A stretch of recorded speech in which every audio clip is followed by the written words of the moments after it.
I want to talk about the stresses involved in building a business, whether you're a starting entrepreneur, maybe you're actually scaling your business. I want to talk about how you feel inside, particularly when those moments of stress come or when those obstacles come, and how I'm approaching dealing with them and how my thoughts are in my head.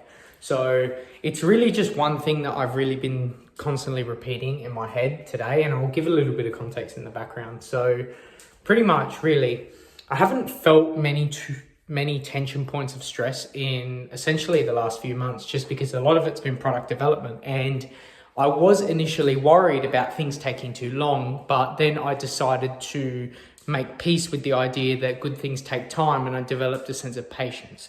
So that factor was no longer there anymore, and so there was not much stress. Now we get to the fork in the road where I'm trying to toss between two different sample variations, and I've already reached a conclusion now, so the problem has been solved, but I want to actually explain what my thought process and how I was feeling during that moment of decision. Now, I'll be completely transparent. My head was pounding, I was completely stressed, and I had no idea what I was going to do, because essentially my worst case scenario kicked in, and you might feel this as well, where you're sitting there with a decision, whether it's picking a sample, choosing what ad to run, or maybe you're thinking about how you're going to position and handle this objection in a sales call. Whatever decision it might be, whatever fork in the road. And so you're sitting there and you feel like that whatever decision you choose, either one, it's either make or break, and you can never actually achieve anything once you make that decision, and if you make the wrong call. One thing that is something that really stuck with me, that allowed me to break through that decision process, is one concept. It's called one-way and revolving doors. And so it's the idea that any decision you make, you got to sit there and you got to think about it and sit and decide, is it a revolving door or is it a one-way door? And what I mean by that is most decisions are revolving doors, where we sit there and we procrastinate and we take too long and think worst case scenario, because we think that once we make that decision, we can never go back on it. And it's going to sit there and it's going to send everything down the drain, and all that hard work you've ever done in your business is going to go out the window. But it's not normally the case with most decisions. So what I'm saying is a lot of decisions are revolving doors, where you can open the door and you can walk through it, you can make the choice. And then after you make that choice, if it doesn't turn out how you expected, you can always walk back through the door and choose another door, make another decision. And so that's something that's really been sticking with me, especially with this sample process. And for example, with my own personal business, 2 sample variations to pick from. It is not the end of the world. Sure, if one doesn't taste all right, maybe I won't get repeat customers. But does that mean that the 100 people that buy the first time, that's the only people that are ever going to be there, and that's my make or break with the business? No, it doesn't. Would I like it to go well? Of course, because then that means they can come back and buy and proof of concept is tested. But it doesn't mean that it's the end of my business forever. And so one of these decisions, which I initially thought was a one-way door, which I'll explain in a second, but it is actually a revolving door, with the concept of I can just go ahead with the samples I've got, because they're both really good samples. I'm just being really picky right now because it's been a year in the making. But I can always pick one, go ahead with it, and test proof of concept. And if it works, great, we keep going. But if it doesn't, we can walk back through the decision door and choose another one and keep trying. Now, there are some decisions, however, which are one-way doors. These are the ones where you make the choices and you have to slow down and you have to think about them really carefully, gather as much information and data about the situation as possible, because one-way doors simply just mean that once you make the decision, you're all in and you can't back out. And so you do get these decisions, they're not as common as revolving door choices, which means that not all decisions you have to sit there and procrastinate and think really deeply about. You're able to move with speed and quick fire choices with these revolving door choices, like the sample variation.